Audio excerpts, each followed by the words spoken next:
Welcome to the Nonprofit Hero Factory, a weekly live video broadcast and podcast, where we'll be helping nonprofit leaders and innovators create more heroes for their cause and a better world for all of us. Da-ding. Hi, everybody. Welcome back to the Nonprofit Hero Factory. We've got a fascinating guest today who is part of an amazing nonprofit that I only recently discovered and came across, but I love what they're doing and I love how they're doing it. Her name is Sarah Lee. She is the New Story COO, and Sarah's bio is kind of impressive. She is the Chief Operating Officer at New Story. The organization pioneers solutions to end global homelessness. Since joining the team 5 years ago, New Story has built more than 2,500 homes, raised more than $50 million, 3D printed a community for families in Mexico, and has been recognized by Fast Company as the most innovative company in the nonprofit space 3 years in a row. Sarah is a curious creative who finds joy in improving, building, and shaping ideas. She strives to find the unlikely solution, celebrates unique concepts, and brings diverse ideas to a number of brands. Sarah describes her superpower as connecting dots through the organization and our networks for maximum impact. So let me bring Sarah onto the show to tell us a little bit more about her and her story. Sarah, hey, hi. Boris. Excited Welcome to be here. To the show. Thank you. Thank you so much for joining us today. As we were talking earlier, I told you I'm a huge fan of what you guys have been doing and how you're doing it. I'm excited to break it down and get as much for our audience that they can incorporate into their own work as possible. But before we even do that, tell me a little bit about you. What's your story besides what I read in your bio? Yeah, absolutely. So I've been on the New Story team for almost 5 years now. And prior to joining New Story, I worked in digital marketing. So I had been in digital marketing for about 7 years and was a partner at a digital marketing agency here in Atlanta, where I am based, and really got to the point in my career where I was looking for what was the next challenge, right? I had spent 7 years really trying to understand how to influence different brands through branding and digital marketing practices, and wanted to devote more time to one singular brand instead of touching so many. But I didn't necessarily think I want to go to nonprofit space, right?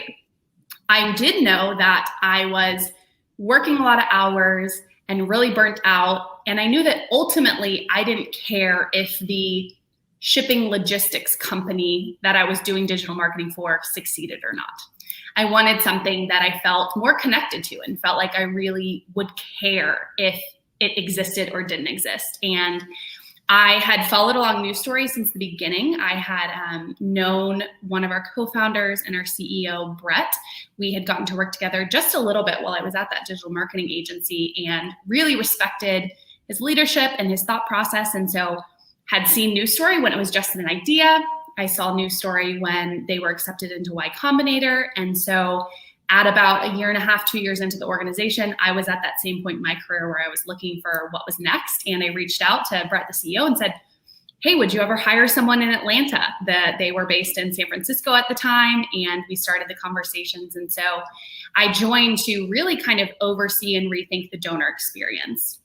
Until that point, there were only 5 people on the team, and they were all thinking more about our on-the-ground work or how we were using technology. And so I came in and was really able to think about how were our donors experiencing what we were doing and the impact that we were able to have by them partnering with us. And since then, I have bounced around to quite a few different roles from donor experience. Then I started overseeing the brand as a whole. So think events, press, marketing, design, video, growing our team and our brand team, which has been a really important part of our growth and really our ethos as an organization. And then I stepped into overseeing what we called growth as a whole, right? Which is everything I just talked about, as well as our fundraising. And then just in January, like you mentioned, I stepped into the COO role. So really, as the organization has grown, I have been super fortunate in being able to help grow the team, grow our systems and processes and programs. And I focus really mostly on kind of everything stateside, right? So all of the kind of fundraising and programmatic and how we're building our brand and how people engage with us has really been my sweet spot and is what I know and love. And that's all the things that we love to talk about on this show. Great. I love that you have a marketing background, but you were looking for something that had some deeper meaning, some deeper fulfillment rather than just going to any company. Recently, I had Matthew Quint, who is the director of the Center for Global Brand Strategy at Columbia University. And one of the things that we talked about was nonprofits kind of have this advantage where they're able to recruit talent based on the fact that there's an affinity for the work. There's a feeling that I'm doing something more than just getting a paycheck. Yeah. These days, though, a lot of companies are aligning themselves more and more with social causes in one way or another, and that competition is kind of increasing. One of the things that I love about New Story is that it seems like you guys are not just competing with nonprofits. You're out there actively competing with any other type of company to do great work, to get donations, to make an impact. Is that part of your vision of how a nonprofit should work, that you should be competing for talent, for money, for everything else with for-profit corporations as well? It really is. And a lot of it comes down to frustrations that I think all of us have experienced with the nonprofit space, right? And I think that a lot of those frustrations boil down to the fact that often nonprofits are held to totally different standards, right? It's the, oh, well, I didn't get what I expected, or the website looks terrible, or, right? There's all of these different things. And we think, oh, well, it's okay because they're a nonprofit. And so from day one, and is true still today, New Story really does try to think, what would anyone expect from an excellent brand? And how can we do that same thing, even though we're a nonprofit, right? And so you're absolutely right. We try to compete with, startups for the team and the people on our team. We try to compete with events that our donors would go to, whether they are nonprofit events or not, and really having that lens of excellence through everything we do. And then, of course, pairing that with the impact that we have is the ultimate combination, and is what gets people really excited and keeps them around for a long time. That's so awesome. So you guys started out, I watched the video on your website, and it's a great story, by the way, your origin story, as we call it. And in there, it talks about how the founders got accepted into Y-Combinator, which is very unusual for a nonprofit. First of all, very few nonprofits have ever even attempted to enter a Y-Combinator, much less be accepted. But very few nonprofits would even think, oh, you know what? Let's go to a tech startup accelerator. What's behind that, and how has that been baked into your DNA? Yeah, you're absolutely right. There are not a lot of nonprofits that are thinking that way, and a lot of it does come down to the kind of standards or how you're thinking about the types of people that your organization is attracting, whether those types are donors, the people that you're serving, team, any of the above. And so New Story from day one very much was, how are we setting ourselves apart? And so as the co-founders got accepted into Y-Combinator, I think one of the things that really cemented our ethos as an organization that has benefited us greatly even to today is this idea of the same or higher standards. And so at Y-Combinator, for example, you have insane goals that you have to hit during this really short period of time, right? And so the goals that Airbnb had during their cohort of Y-Combinator, it was the same thought process for the goals that our team had. It wasn't, oh, they're a nonprofit, so they can have half the goals. They don't have to think about these things. It was the exact same standards that the team had to rise to and figure out how to make it work. And so you're absolutely right. I think a lot of how our team thinks about the problems we're solving, thinks about how we're growing the organization, is from this lens of just like anybody else, just like any other company. It just so happens that our profit, revenue, whatever you want to call it, is our impact that we're able to have around the globe. And we think that ultimately we're able to have more of an impact by having this ethos to the organization and having this value for how we think about our brand and our impact and how we're solving problems, and making sure that that is aligned with best-in-class business principles and practices, not just best-in-class nonprofit principles and practices. And just to be totally clear, you guys are not like a software company. You're not, because I'm sure there are nonprofit organizations that are not just tech enabled or tech empowered, but they're focused on building software or providing online services. That's not you guys. You guys do actual physical, dirty, hands dirty, on the ground work, building homes. And yet you are starting with, or a lot of times focused on the technology that's going to help you get there. Is that right? So I will say that is true, but it is actually both. So we do have a software team that is building software, right? They are building software for our impact on the ground, right? So let me give you an example. So in the homes that we build early on, we realized, okay, how are we measuring this impact more than just a number of homes built on a wall, right? We really wanted to understand what was the impact of a home. But the communities and locations where we work are very remote, right? There's rarely cell service, definitely not Wi-Fi, on our phones that we can easily collect that information. And so our local partners were taking a stack of paper, they were walking home to home, collecting all the information, and then they were getting back to the office. Hopefully it didn't rain or a big gust of wind come in between, because if so, those papers were done for.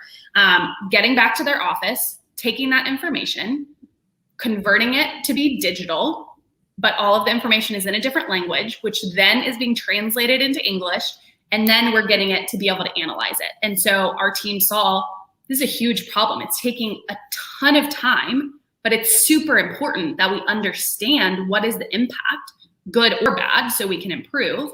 And so our tech team was able to build a data collection tool that worked online and offline, and it was reducing the time it took to collect that information and get it into the correct hands by like 100+%, right? Like it was just cutting everything into fractions of time. And so we look at that and go, okay, great. What can our on the ground teams, what can our teams be doing when they're not having to spend time on that? So you're correct. There is the very manual, taking cinder block, moving it, paying the people on the ground, everything that happens with actually constructing homes. And we're consistently looking at that process going, how can we improve this process with technology, hardware, software, processes for how it's being done. And that is really what gets our team excited, is how are we figuring out a wide variety of tools that we can put against this problem that we're solving to try to improve it at every step. That's amazing that you guys think of it that way and look at the ROI on investing into technology to help you do even more of the actual on the ground kind of work. When you create these kinds of tools, do you consider it your secret sauce, or is it something that you try to disseminate out to as many other organizations or government agencies or whatever it might be? It's a really great question. So for the first 4 years of New Story, let me actually say something before that. It is never a keep it for ourselves. We very much believe that nonprofits should not have intellectual property. If you have intellectual property as a nonprofit, you actually don't care about the problem as much as you say you do, because you should be trying to help anyone you can who's also working on this problem. So I say that because that really is our lens that we're looking at this issue that we're working to solve, homelessness, right? And we believe anyone who's working towards that, we're all going to have to come together and share every best practice and every secret sauce we have, because otherwise we're never going to come close to impacting this, 1.6 billion people. So with that lens, our first 4 years, we thought that was going to be the answer. We thought the answer was going to be, we'll figure it out by being practitioners, by building these communities. We'll see what the biggest problems are. We'll create solutions for them, and then we'll share them with every nonprofit, every government, anyone who wants to use it, so that their work can be improved as well.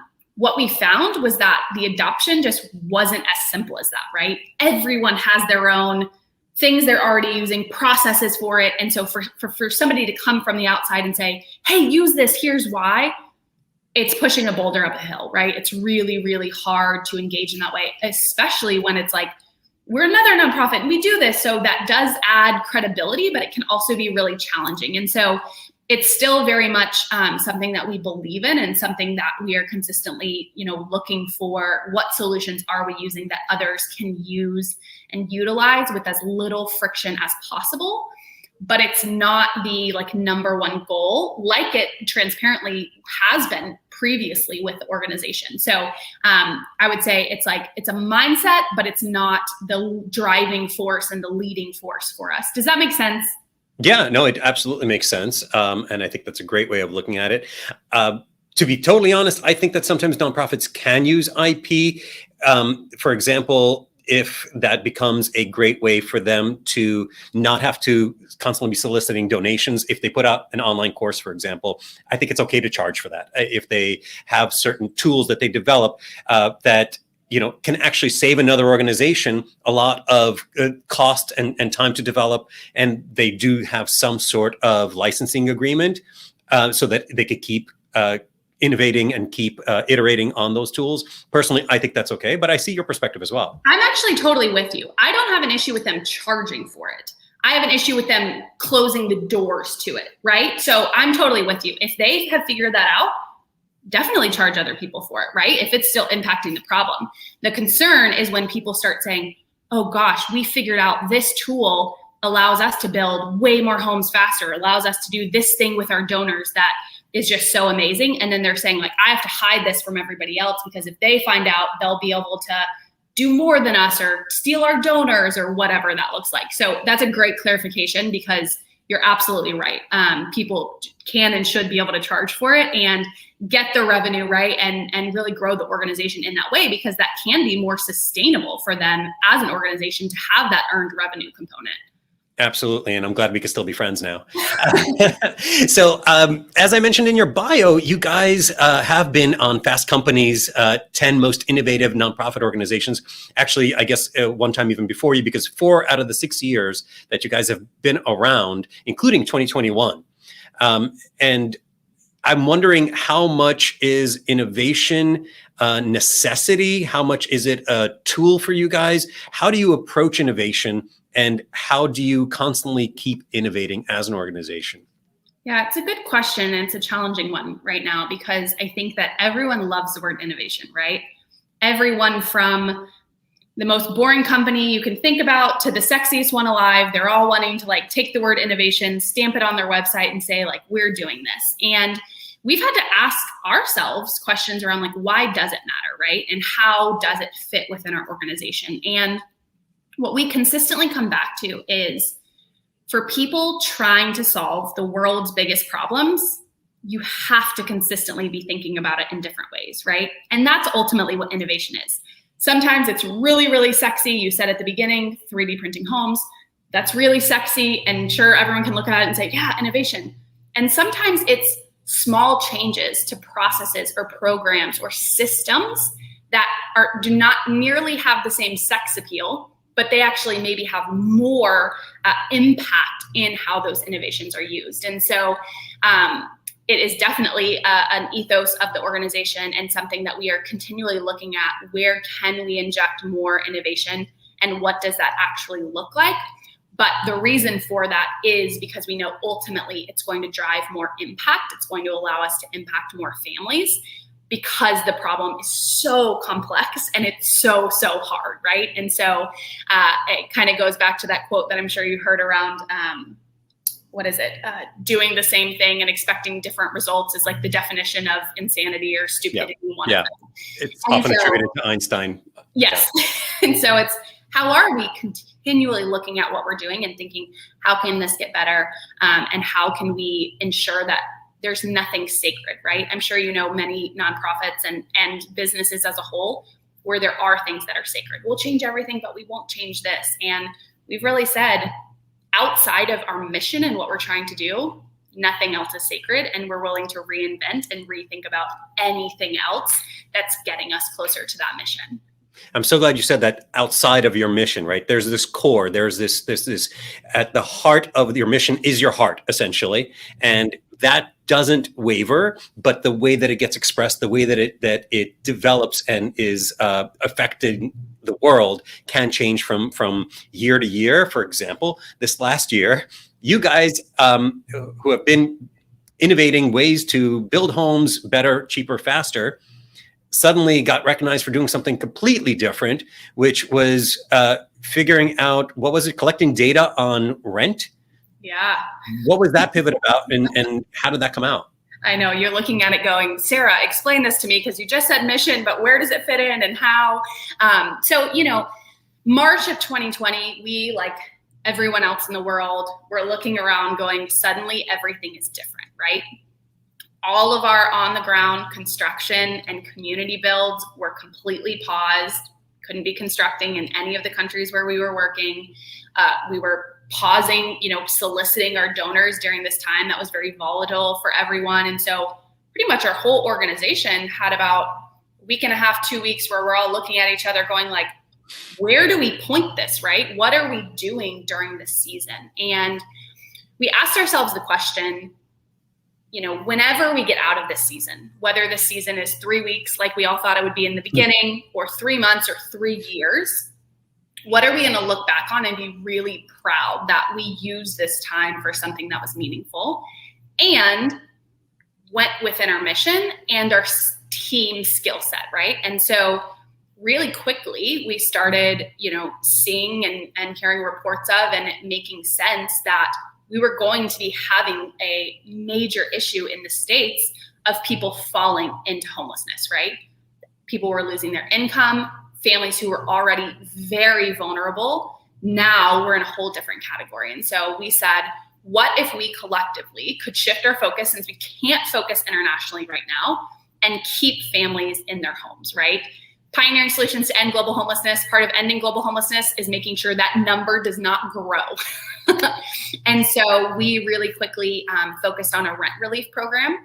We spun it up in about 10 days from the initial concept to it being public. And we were able to fund rent for, it's been a long time since I have thought about this number. I think about 230 families.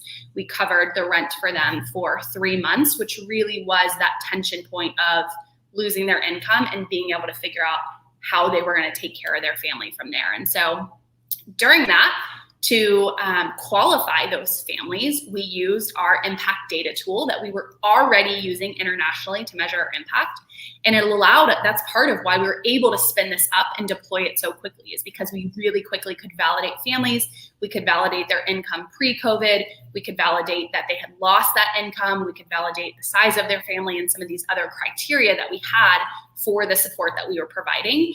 And, I don't know how the last year has been for you, but I think it's been challenging for a lot of people. And it really gave our team an opportunity to rally around something that was really beautiful and really, really did impact so many families during one of the hardest seasons of many of their lives. I think that's incredible that you guys were able to do that. It's what in nonprofits, not in nonprofits, I'm sorry, in startups is often called a pivot, right? Where you can't keep going in the direction that you're going for one reason or another. Hopefully you guys are going to be now pivoting back as we hope COVID dies down around the world. Yeah. And so one of the technologies that you are famous for is 3D printing. Now, my nephew has a 3D printer and he's great with it. He's amazing with CAD and everything else technological. But what made you guys think you could 3D print an entire house? Right? How does anyone think such a thing? So we try to get our whole team together at least once or twice a year for an all-team summit. We have offices in Atlanta, San Francisco, and Mexico City. And so it's really important that we're together once a year to really be able to collaborate and grow together. I promise that's relevant for the question that I'm answering here. And so at those, often we do moonshot sessions that essentially we think about what are our greatest obstacles in the problem that we're trying to solve, and what are just the most outlandish ideas for solving those, right? And one of the biggest issues we face is the cost and the speed of building a home. Homes are a really, really expensive intervention, right? I'm often very jealous of water and food and these things that they're ongoing, but they are much cheaper cost per intervention, right? And so as we were looking at that challenge, one of the ideas that somebody threw out was, what if we could 3D print homes, right? we would cut down on waste. We would cut down on the amount of labor that's taken for the homes. We would cut down on all of these different things.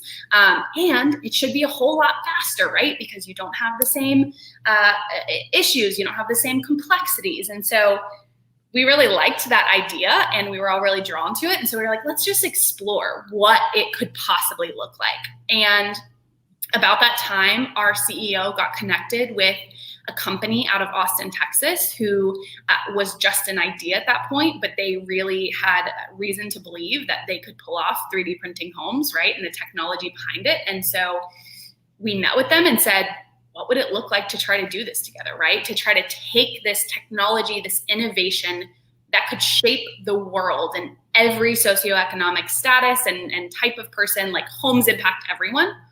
And what if we could take that technology, instead of it benefiting the lower socioeconomic last, we were impacting them first, right? And so we partnered with Icon out of Austin, and we did the first home in Austin, Texas to prove it was possible. And that was the first permitted 3D printed home in the world. And then we took the machine and the teams down to Tabasco, Mexico, where we completed a community. And, you know, it is, it's really, really something that I think both the teams are so proud of, because it was so hard, because it is so outlandish to think that like that could actually become a reality, right? And it's something that so often we at New Story, people are like, oh yeah, you're the 3D printing company. And it's hard to not fall into that, because it is a fraction of what we do, right? It's a piece of the puzzle, but it's definitely not the whole thing. But ultimately, you know, this technology now has greatly impacted families' lives, and in a way that it never would have otherwise. The last thing I'll say there, Boris, have you actually, I don't think I sent you a link for it. You haven't seen the Apple TV docu-series on it yet, right?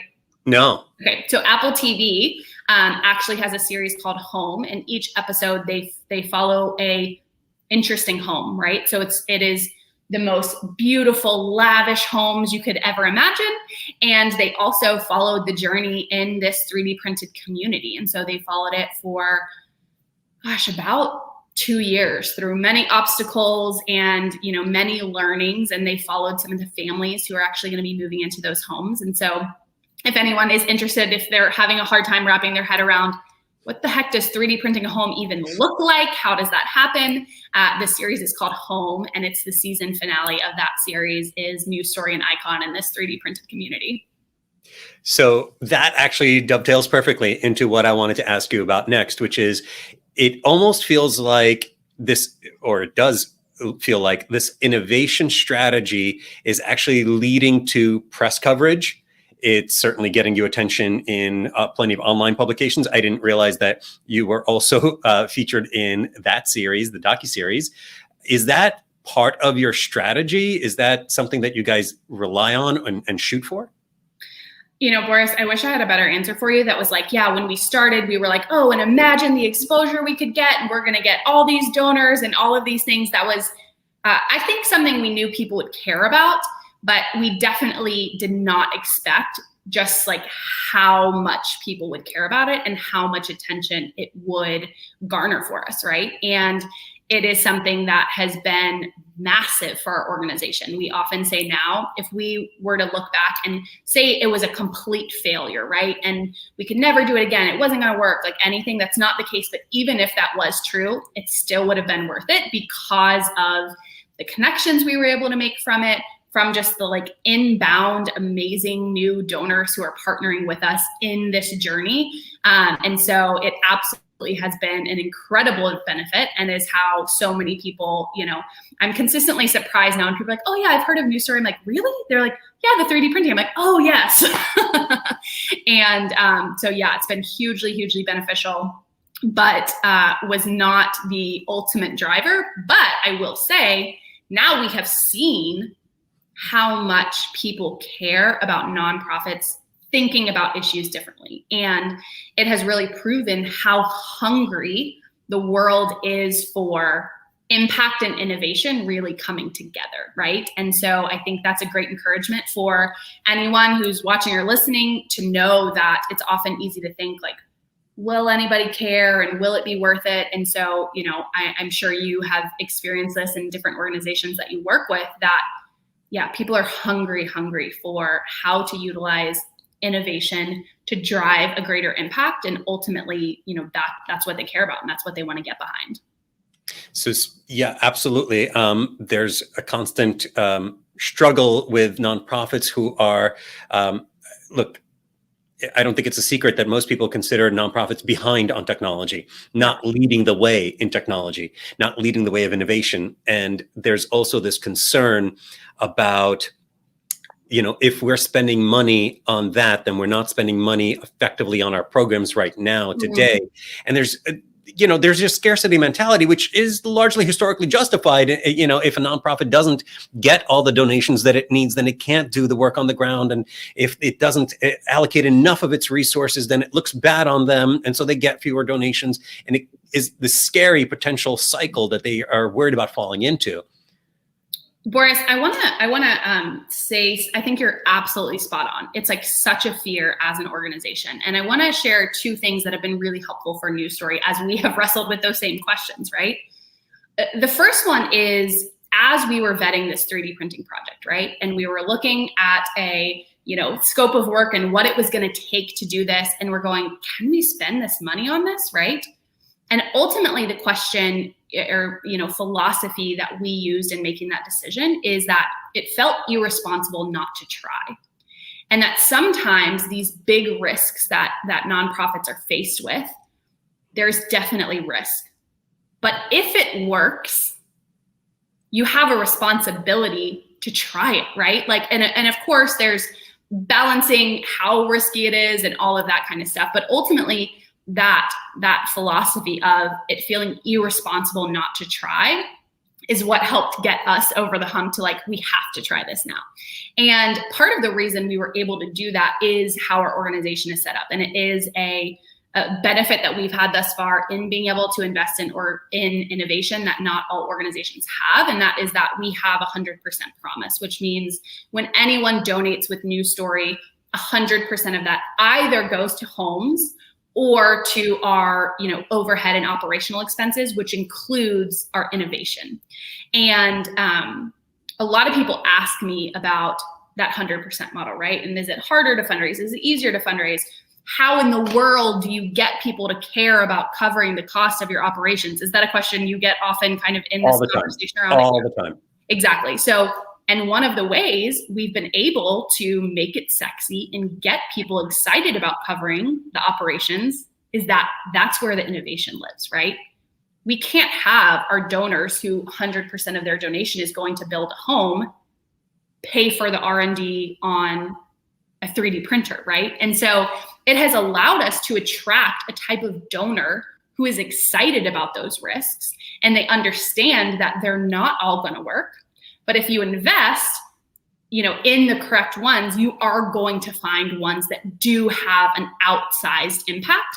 And that's been really important because it allows us to attract a type of donor that is excited about that and not a type of donor that's going to say, no, you can't spend that money on that. It has to, 98 cents have to go to the home. And it is just a different thought process, right? I think I'm curious where you land on it, because I think a lot of people are kind of like one path or the other, right? 100% model, or you should keep it all together and donors should just start to expect that nonprofits need to invest more in marketing and all of these other things. But it has been hugely beneficial for us. Where do you stand on it? I don't know that there's one right way or the other. I know that personally, I don't think nonprofits should be embarrassed by their overhead or should be apologetic about it, as long as enough of the funds do go towards actual services. So if you're spending a lot of money on talent and marketing to get the best folks in, but that is producing a certain return that you wouldn't get otherwise, I think it's totally justified and fantastic. On the other hand, what you're talking about is a slightly different model that I also love, which is you've got different donor avatars. There are different people who will support you for different things. And both, in your case especially, both are true to the mission. So if you can sell them on, and it doesn't need to be salesy, of course, but if you could give them a vision of a better future by investing in your team and your development of technology, I think that's fantastic. And there are a lot of people who are excited by that, about really not just helping one person, which is, we know, super effective when it comes to marketing and driving donations, putting a face, but actually creating something that's going to outlast generations, perhaps, because it's an investment in technology or a vision. It's similar to a capital campaign that a lot of organizations will run to get a new space, right? You sell people on the vision of what that's going to look like, and that is often separate. So I think an innovation campaign and an innovation fund within an organization, and maybe that starts with your board. Maybe there's one or two people on your board who are specifically innovation oriented that can bring others in as well. I think that's super powerful and a great recipe for success. I'm with you. And I think you're spot on in that there is no right or wrong, right? It's what works best for your organization and how can you take that path and really utilize it for your mission the best. So I wonder, I have so many things that I want to ask you about, Sarah, but you mentioned these moonshots, which I love Peter Diamante's book, Bold, which talks a lot about moonshots and X prizes and all those kinds of things. Yeah. A lot of times moonshots, well, they miss the moon. And unlike that expression, what is it? If you aim for the moon and miss, you still wind up among the stars. No, you actually wind up drifting endlessly in space and die. So how do you guys handle that? Have you had projects that failed? Do you have an MVP process that you take them through? What's your thinking behind that? Yeah, for sure. I would say the biggest driver for our thinking behind that is we know everything is not going to work. So nobody coming into it has the expectation that everything is going to work. Now, that said, we really try to drive our team in the thought process of act as if this has to work, right? I do think it's easy for people to hear not everything is going to work, which then makes them think it's okay if it doesn't work, right? And so it is an interesting balance between knowing that not all of the experiments you try are going to work and making sure you are doing everything possible as if it had to work. So that is somewhat of the lens for how we think about that, how we invest in different things, how we try to set our team up for some of those things. And we definitely have had things not work, right? So one great example is a little bit of what we started out in the conversation, this idea that we were going to be able to take our software and tools and get adoption from governments and other nonprofits. And we were like, of course this is going to work, right? And so we had a team, you could think of them as a sales team, right? Who was just focused on adoption with government and nonprofits and where all these people were. And ultimately it didn't work, right? We had to look at it and say, this is no longer worth the organizational effort that it's taking. It is not in alignment with the results that we're getting, right? And so maybe two principles or philosophies that have been helpful for us in making some of those decisions is, number one, have in mind, what are you trying to get out of this idea, right? Okay, you have an experiment that you're running. What is the goal? Of course, I hope everyone's starting with a goal with any experiment, but step one, make sure you have the goal. And step two, have a lot of clarity around when you will stop working on it. When I think about some of the mistakes New Story has made, I think a lot of them have been centered around trying to force things for too long, when if we had had more clarity in the beginning, when will we stop, right? Or if we can't reach this by this time, we're going to know that it's not worth it or that we shouldn't keep investing time, money, energy into it, has been something that we have learned the hard way and spending too much time and energy on things. And I think is something we've gotten a lot better at now as we think about what does experimentation look like as we move forward. So essentially you're setting expectations and you're setting milestones perhaps with clear targets of you'd like to reach this by this time. Yep. And then if you're not reaching them, then you have basically an easy out rather than, oh, well, maybe if we just try a little further, a little harder, and getting into the whole sunk cost fallacy where it's essentially good bandwidth after bad or good resource after bad. And it's so hard to know, right? We often talk about, everyone says, you're just right on the brink of having a breakthrough and you just got to keep going no matter what. And so especially as a nonprofit, when you taking longer to decide about something is directly impacting the families that you work with, right? Or whatever your intervention is. So for us, those decisions are really hard, right? Are we right on the brink of something and we just need to have more patience and keep pushing? Or do we need to totally stop it? And what is at risk, or what is the opportunity with that decision? It can be really hard, right? And so I think that knowing that it's really hard and being comfortable and okay with knowing there is no perfect answer can be really freeing for people, because I think a lot of times we look at it and think, there is a perfect answer, I just have to find it, when a lot of times there's not. You just have to make a decision. Right on. So speaking of bandwidth and resources, not a lot of nonprofits are in your fortunate position to, in this case, of course, be centered in Silicon Valley, and to have the tech and the resources around you to incorporate into your everyday lives as an organization. For those nonprofits that don't have that at their core or from their founding moments, what would you advise if you were to tomorrow go to another organization that is doing amazing work and very important, that you would still feel equally as fulfilled by, but doesn't have that technology background? How would you start? You're a COO. How would you start them on the path towards innovation? What could they be thinking about and looking at today in terms of that and adopting new technology? So there's two things I think I would primarily advise people to think about or really use for how they are getting themselves on that path to utilizing more technology, innovation, whatever you want to call it. The first one is that you don't have to overcomplicate it. I think a lot of times as a nonprofit, it's hard to think about technology, new innovation, any of those things, because it feels like a total uphill battle. It feels like we're going to have to stop everything we're currently doing and do things that are totally new and different. Let me give you an example of that to make it really practical. So Bitcoin and cryptocurrency is obviously something that the tech space and the world as a whole is very interested in and talking more and more about increasingly over the years. And so in the beginning, what it looked like as a nonprofit to think about cryptocurrency was like accepting it as a donation. And that was like, all right, we're having innovation because we're accepting cryptocurrency donations, right? Okay, that's something that is relatively simple to set up, doesn't require anything, crazy.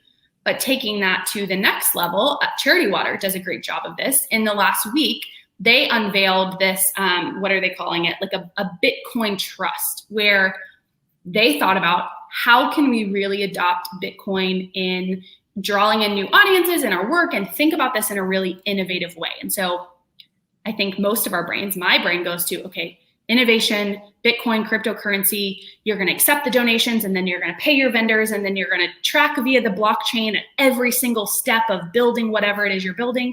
And of course, anyone is paralyzed by that because it feels like a ton of work. And so what Charity Water did is they said, okay, how we're going to be innovative with cryptocurrency is that we are going to take and solicit Bitcoin donations, and we're going to hold them for 5 years.